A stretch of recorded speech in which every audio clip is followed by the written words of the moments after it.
जो इमरान खान के वकील हैं, जो तहरीक इंसाफ के वकील हैं पीटीआई की तरफ से, उन्होंने अभी इंतखाबात के लिए अपने कागजात नामजदगी जो हैं वो भी जमा करवाए हैं। तो एक तो जनरल परवेज़ मुशर्रफ जो हैं वो उस वक़्त इश्तिहारी थे, मफरूर थे, और एक ये मुसल्लमा असूल है कि जब तक आप अपने आप को सरेंडर ना करें तो आपको सुना नहीं जा सकता, कुजा ये कि आपको किसी किस्म का कोई रिलीफ जो है वो दिया जाए। दूसरी बात ये थी कि लाहौर हाई कोर्ट का ये दायरा इख्तियार नहीं था, क्योंकि ये जो खसूसी अदालत थी इसका दर्जा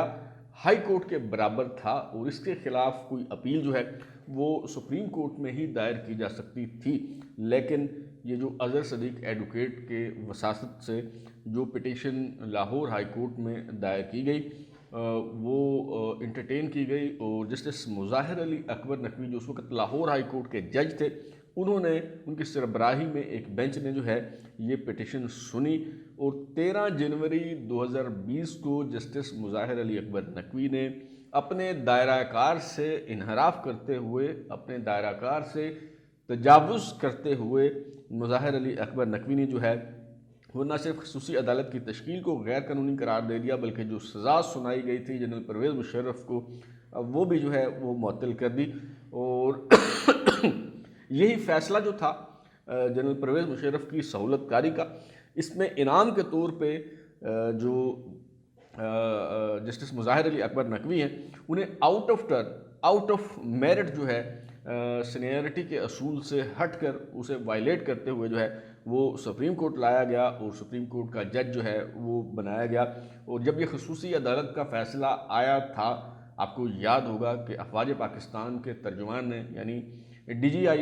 ने भी बाकायदा उस फैसले पे कमेंट किया था, उस पर तनकीद की थी और कहा था कि इससे फ़ौज का जो मोरल है वो डाउन हुआ है। बहरहाल बादशाह ये फ़ैसला लाहौर हाई कोर्ट में जस्टिस मुज़ाहिर अली अकबर नकवी के ज़रिए जो है वो मुअत्तल करवाया गया और अल्टीमेटली ये मामला सुप्रीम कोर्ट में आया। एक तो पाकिस्तान बार कौंसिल ने इस फैसले के ख़िलाफ़ सुप्रीम कोर्ट में अपील की और इस्तदा की सुप्रीम कोर्ट से कि जी ये लाहौर हाई कोर्ट का दायरा इख्तियार नहीं था। दूसरा, जनरल परवेज़ मुशर्रफ की तरफ से भी खसूसी अदालत ने जो फ़ैसला दिया उसके ख़िलाफ़ सुप्रीम कोर्ट में अपील दायर की गई। ये उस वक़्त जस्टिस गुलजार का दौर था और जब ये फ़ैसला दिया था जस्टिस वक़ार सेठ ने, तो आपको याद होगा कि उनके ख़िलाफ़ बड़ी तनकीद की गई थी। उस वक्त की जो हुकूमत थी, तहरीक इंसाफ की हुकूमत थी, इमरान खान साहब जो हैं वो वज़ीर आज़म थे, हुकूमत की तरफ से कहा गया कि जी जस्टिस वक़ार सेठ का दिमागी सेहत का मुआयना करवाया जाना चाहिए और फिर उनके ख़िलाफ़ एक रेफरेंस भी फ़ाइल करने का फ़ैसला किया गया। लेकिन फिर किसी ने समझाया कि किसी जज के ख़िलाफ़ उसके फ़ैसले की वजह से कोई रेफरेंस जो है वो दायर नहीं किया जा सकता, तो यूँ ये मामला जो है वो उसे सार्ट आउट जो है वो कर लिया गया और हुकूमत जो है वो इस मामले पे पीछे हट गई। तो बहरहाल सुप्रीम कोर्ट में ये जो अपीलें दायर की गई थीं जस्टिस गुलजार के दौर में उन पर समाअत नहीं हुई। Justice Umar Ata Bandial chief justice बन गए, उनके पूरे टेन्योर में उन्होंने हिम्मत नहीं की कि इन अहम तरीन मुकदमात को जो है वो समाअत के लिए मुकर्रर किया जाता। उन्होंने ये फ़ैसले जो है वो नहीं सुने, उनको समाअत के लिए जो है मुकर्रर नहीं किया। तो बरस हा बरस से बात कहूँ जी, ये मामला जो है वो ज़ेर इल्तवा थे। जब काजी फ़ाइज़ ईसा जो है वो चीफ़ जस्टिस बने हैं तो उन्होंने पहली फुर्सत में इन अहम तरीन और भी कई अहम तरीन मुकदमात को उन्होंने समाअत के लिए जो है वो मुकर्रर किया। और ये जो मामला था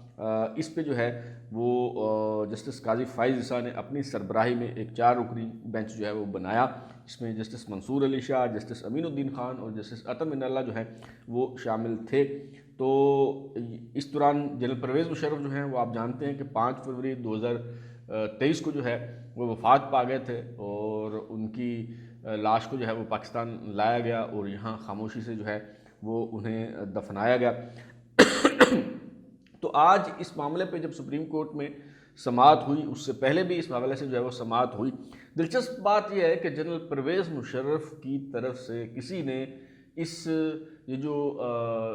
पिटीशन थी, ये जो अपील थी, उसकी पैरवी नहीं की, उनकी तरफ से कोई पेश नहीं हुआ। आप देखिए कि जनरल परवेज़ मुशर्रफ ने कितने लोगों को नवाजा,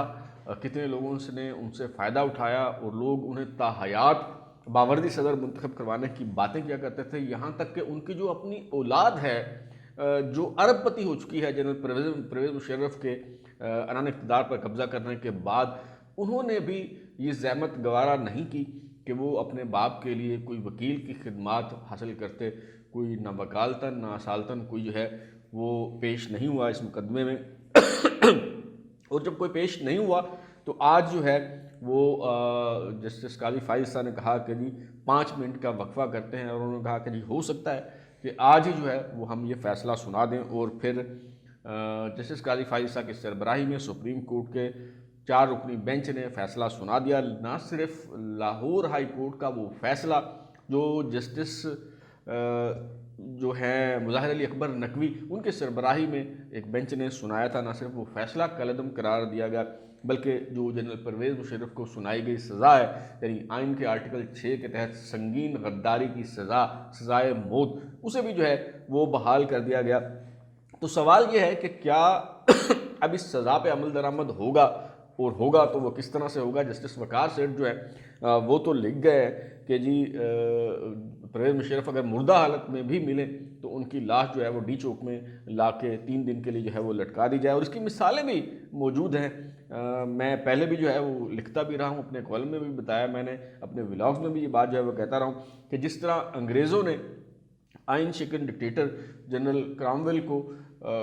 बहुत अरसे बाद, वो मर गया था, लेकिन जो ही जमहूरियत बहाल हुई, पार्लियामेंट बहाल हुई, तो जनरल क्रामवेल की हड्डियां जो हैं वो कब्र से निकाल के उनका ट्रायल किया गया और फिर उन्हें निशान इबरत के तौर पे जो है वो लटका दिया गया। तो उसी तरह जनरल परवेज़ मुशर्रफ की लाश भी कब्र से निकाल कर डी चौक में लटकाई जा सकती है। उनकी हड्डियां जो हैं वो निकाल के वहाँ पे लटकाई जा सकती हैं ताकि उससे लोगों को इबरत हासिल हो और आइंदा कोई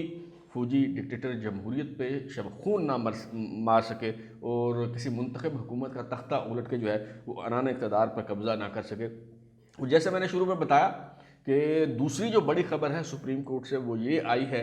कि जनरल परवेज़ मुशर्रफ की सहूलतकारी करने वाले और उनकी सज़ा को मुअत्तल करने वाले जस्टिस मुज़ाहिर अली अकबर नकवी जो हैं,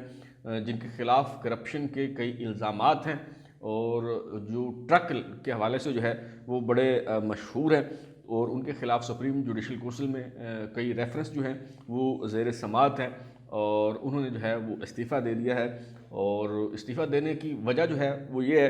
कि उन्होंने जो सुप्रीम कोर्ट में पिटीशन दायर की थी सुप्रीम जुडिशल काउंसिल की कार्रवाई के हवाले से, उस पर 3 रुकनी बेंच तश्कील दिया गया और उन्होंने इस्तदा की कि फ़रीक़ैन को सुने बग़ैर, शिकायत कुनंदगान को फ़रीक बनाए बग़ैर उन्हें जो है वो हुक्म इम्तरा दे दिया जाए, स्टे ऑर्डर जारी कर दिया जाए, सुप्रीम जुडिशल काउंसिल को कार्रवाई करने से रोक दिया जाए। लेकिन इस 3 रुकनी बेंच ने हुक्म इम्तना जारी नहीं किया। उसके बाद जस्टिस एजाजुल एहसन जो उनके शरीक जुर्म हैं और जितने भी जराइम माजी में, चाहे वो साकिब निसार के जराइम हों, आसिफ सईद खोसा के जराइम हों, जस्टिस गुलजार के जराइम हों या जस्टिस उमर अताब बंदियाल के जराइम हों, वो इन सब जराइम में चूँकि शरीक जुर्म रहे हैं तो उन्होंने, और ये चूँकि उनके जत्थे में शामिल थे, उनके गिरोह में शामिल थे, तो उन्हें बचाने के लिए जस्टिस एजाजुल एहसन ने एक आखिरी कोशिश की और उन्होंने एक ख़त लिख के मीडिया को जो है वो लीक कर दिया जिस ख़त में जो है इस हवाले से एहतजाज किया गया कि जी देखें, दिफा का मौका नहीं दिया जा रहा, फेयर ट्रायल का जो मौका है वो जस्टिस मुज़ाहिर अली अकबर नकवी को नहीं दिया जा रहा। और जब ये ख़त सामने आया तो मैं हैरान हुआ कि ये जो जस्टिस एजाजुल एहसन हैं ये तब कहाँ थे जब जस्टिस शौकत अजीज़ सिद्दीकी के ख़िलाफ़ सुप्रीम कोर्ट में उनकी एक तकरीर के हवाले से मिसकंडक्ट का रेफरेंस जो है वो दायर हुआ और उस पर उन्हें सफाई का मौका नहीं दिया गया। उस वक्त के जो DGISI थे जनरल फैज़ हमीद, उनसे बुलाकर उनसे पूछा नहीं गया कि भाई आप सुप्रीम कोर्ट के जज के घर क्या लेने गए थे, क्यों गए थे, और उनको बुला के कन्फ्रंट करने या उनसे पूछने की बजाय एकतरफा तौर पे कार्रवाई करते हुए जस्टिस शौकत अजीज़ सिद्दीकी को बरतरफ कर दिया गया। उस वक्त ये जस्टिस एजाजुल एहसन साहब क्या नेपाल गए हुए थे, क्या वो मुराकबे की हालत में थे, या उस वक्त उनका जो ज़मीर है वो कोई गहरी नींद सो रहा था, क्या माजरा था कि उस वक्त उन्होंने जो है वो आवाज़ नहीं उठाई। तो ये मामला इंसाफ का नहीं है असल में, चूँकि जस्टिस मुज़ाहिर अली अकबर नकवी उनके जत्थे में शामिल हैं और उन्हें ये बात बहुत अच्छी तरह से मालूम थी कि जस्टिस मुज़ाहिर अली नकवी के जाने के बाद वो अकेले हो जाएंगे और फिर उनकी बारी भी जो है वो आ सकती है, इसलिए उन्होंने बचाने की जो है वो कोशिश की लेकिन नहीं बचा पाए। और ये सब कुछ हो जाने के बाद अब जस्टिस मुज़ाहिर अली अकबर नकवी जो है वो उन्हें मालूम था कि क्या नवश्ते दीवार हो सकता है, उनका अंजाम जो है वो क्या हो सकता है।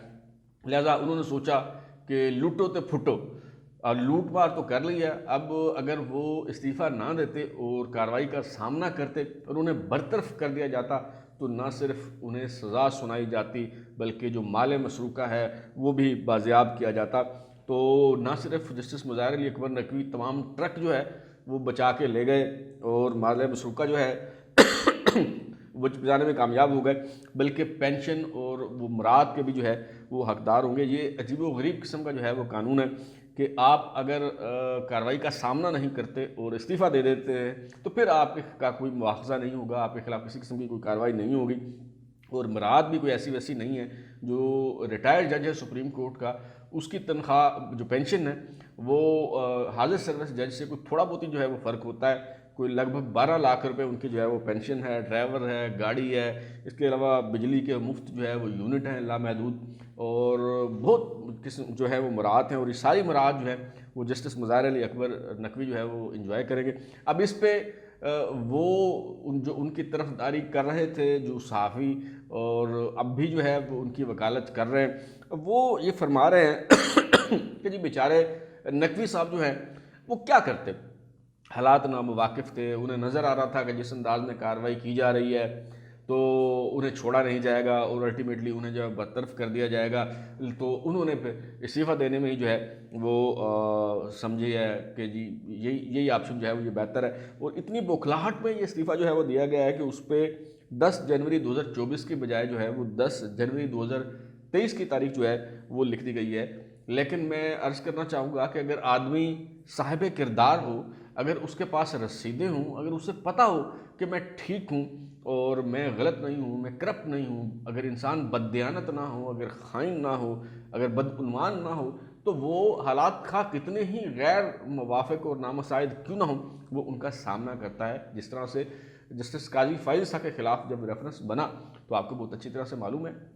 इस्टेब्लिशमेंट उनके खिलाफ थी, उस वक्त की जो हुकूमत थी वो उनके खिलाफ थी, जो उनके अपने साथी जज साहबान हैं सुप्रीम कोर्ट में वो उनके खिलाफ थे,